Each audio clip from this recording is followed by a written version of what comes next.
Ok, vamos mergulhar nisso. Por trás de cada curtida, cada compartilhamento, cada foto que a gente vê online, existe uma infraestrutura invisível, numa escala que tem quase impossível de imaginar.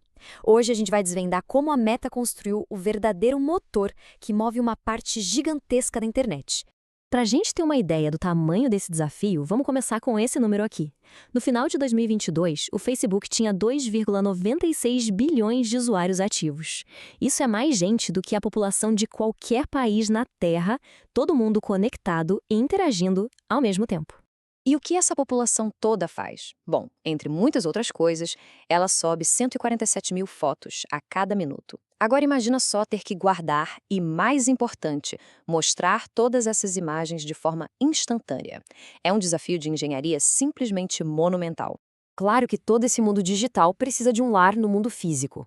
Em 2021, a Meta operava o equivalente a 40 milhões de pés quadrados em data centers. É uma pegada física colossal só para sustentar o nosso universo digital. E isso tudo nos leva à grande pergunta desta análise.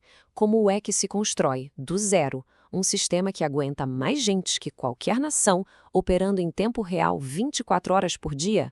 A resposta está em resolver problemas numa escala que ninguém nunca tinha visto antes. A nossa jornada aqui vai nos levar da escala do problema até soluções mais inovadoras. A gente vai ver como eles primeiro hackearam o próprio código, depois reinventaram a máquina física e, por fim, como mudaram a indústria inteira ao compartilhar seus segredos. E, claro, vamos dar uma espiada no que o futuro reserva. Então, o primeiro grande obstáculo, olha que curioso, não era físico, era digital. O próprio código que deu vida ao Facebook acabou virando uma barreira para o crescimento dele. Simplesmente não dava mais conta do recado. O Facebook foi construído em PHP, que é uma linguagem de script ótima, sabe? Super rápida para desenvolver. Só que, numa escala massiva, ela era muito ineficiente. Consumia um poder de processamento enorme dos servidores para cada pequena tarefa. O site estava ficando lento demais. E a solução para isso, olha que genial.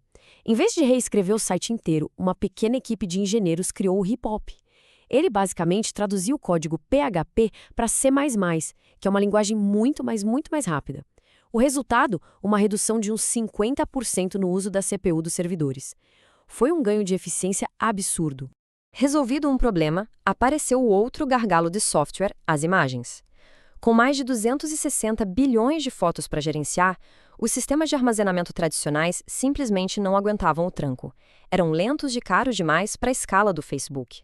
E a solução, mais uma vez, foi construir algo novo, do zero. O Haystack é um sistema de armazenamento criado sob medida, otimizado para uma única tarefa: encontrar e entregar uma foto específica no meio de bilhões, de forma quase instantânea. É um exemplo perfeito de como, nessa escala, soluções de prateleira simplesmente não funcionam. Com o software otimizado, o problema mudou de lugar. Agora, a limitação era o próprio hardware, a infraestrutura física. Era como ter um motor de Fórmula 1, só que preso no chassi de um carro popular. Não adiantava.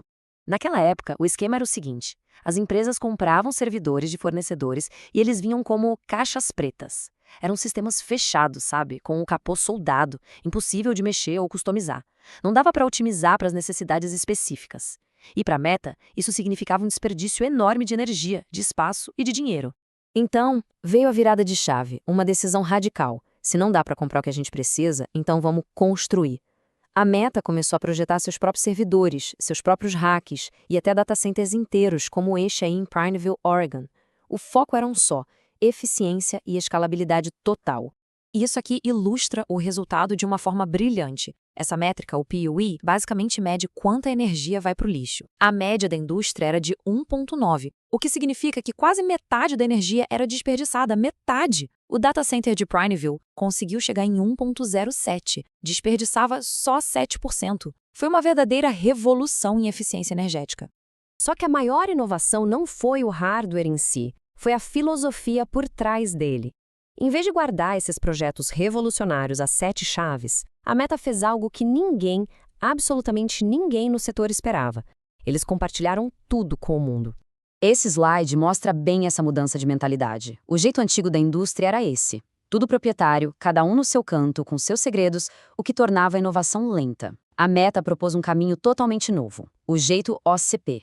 Aberto, colaborativo, eficiente e com inovação muito mais rápida. E foi assim que nasceu o Open Compute Project, o OCP.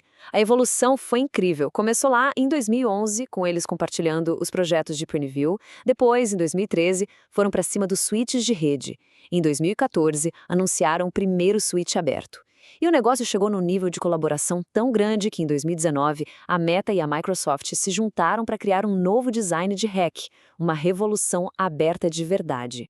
O impacto disso tudo foi profundo. Na prática, o OCP quebrou a dependência que as empresas tinham dos grandes fornecedores. Isso permitiu que a inovação acontecesse muito mais rápido para todo mundo, não só para a Meta. Abriu as portas para que outras empresas também construíssem data centers super eficientes e, o mais importante, criou uma comunidade global para resolver os maiores desafios de infraestrutura em conjunto. E toda essa busca por eficiência acabou evoluindo para um compromisso muito sério com a sustentabilidade. Hoje, todos os data centers da Meta são alimentados com energia 100% renovável, o que mostra como otimização de infraestrutura e responsabilidade ambiental podem sim andar de mãos dadas. Mas a história não para por aí, né?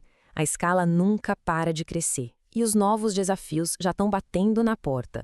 Esse ciclo de identificar gargalos e criar soluções radicais é contínuo. E os próximos grandes desafios já estão sendo atacados dentro do OCP. Um deles é reinventar o próprio chip de silício. Com a lei de Moore perdendo fôlego, a ideia é usar chiplets abertos. Pensa neles como se fossem pecinhas de Lego que permitem construir processadores mais eficientes e customizados. O outro grande desafio é ir além da energia renovável construindo data centers circulares, com zero emissões para atingir a meta de net zero até 2030. E tudo isso nos deixa com uma reflexão final.